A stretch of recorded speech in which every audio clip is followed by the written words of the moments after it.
తెలంగాణ రాష్ట్రం ప్రజాస్వామ్య దిశలోకి పరివర్తనం చెందిన రోజు ప్రజాపాలన దినోత్సవం జరుపుకుంటున్నామని తెలంగాణ రాష్ట్ర ప్రభుత్వ సలహాదారులు హర్కార వేణుగోపాలరావు అన్నారు. ప్రజాపాలన దినోత్సవం సందర్భంగా మంచిర్యాల జిల్లా కేంద్రంలోని కలెక్టర్ కార్యాలయంలో జరిగే వేడుకలకు ముఖ్య అతిథిగా హాజరయ్యారు.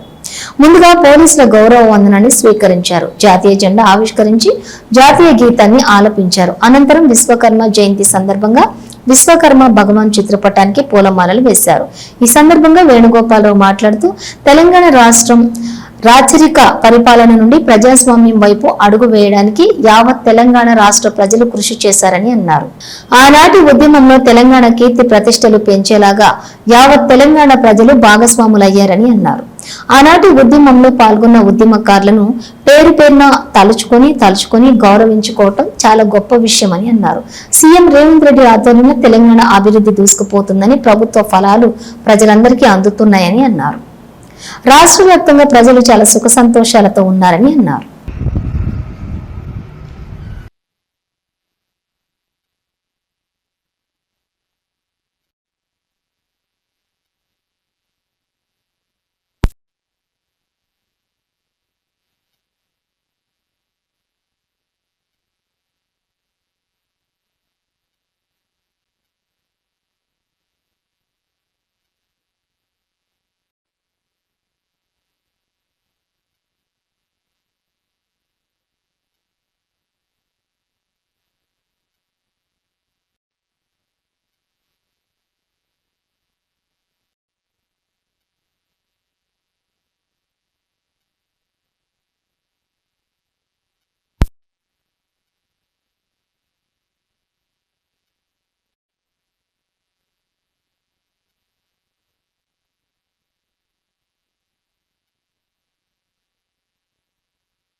తమ అమూల్యమైనటువంటి సందేశాన్ని ఇవ్వవలసిందిగా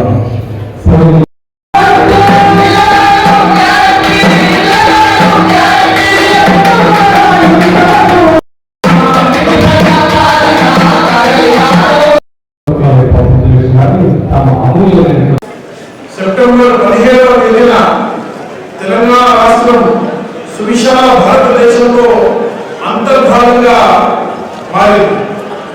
రాచరిక పాలన నుండి ప్రజాస్వామ్య దిశలోకి పరివర్తన చెందిన రోజున మన రాష్ట్ర ప్రభుత్వం తెలంగాణ ప్రజాపాలన దినోత్సవంగా రాష్ట్ర వ్యాప్తంగా ఘనంగా వేడుక జరుపుకుంటాం. తెలంగాణ సమాజం రాచరిక వ్యవస్థ నుంచి ప్రజాస్వామిక స్వేచ్ఛ వైపు పరివర్తన చెందడానికి యావత్ తెలంగాణ సమాజం చేసిన కృషి మనందరికీ విదితమే. నాలో అవలంబించిన వ్యూహాలు, జరిపిన పోరాటాలు, నేర్పిన త్యాగాలు తెలంగాణ ప్రజలందరూ భాగస్వామి. ఆనాటి ఉద్యోగ ఉద్యమ సందర్భం తెలంగాణ కీర్తి కిరీటంలో కలిగి దురాయిగా నిలిచిపోయినటువంటి విషయం విదితమే. అద్భుత ఘట్టాలు, జ్ఞాపకాలు నిత్యం ప్రకాశిస్తూనే ఉంటాయి.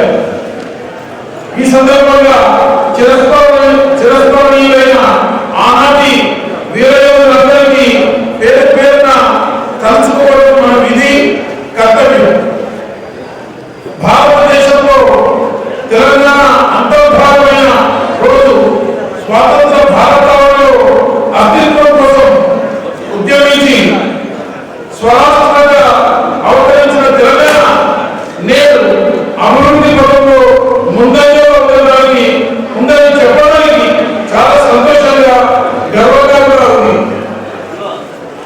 గౌరవ రాష్ట్ర ముఖ్యమంత్రి శ్రీ యనమల రేవంత్ రెడ్డి గారి దార్శనిక పాలనలో విద్యుత్తు, నీటిపారుదల, వ్యవసాయం, పరిశ్రమలు, ఉద్యోగ ఉపాధి కల్పన, అభివృద్ధి సంక్షేమంతో పాటు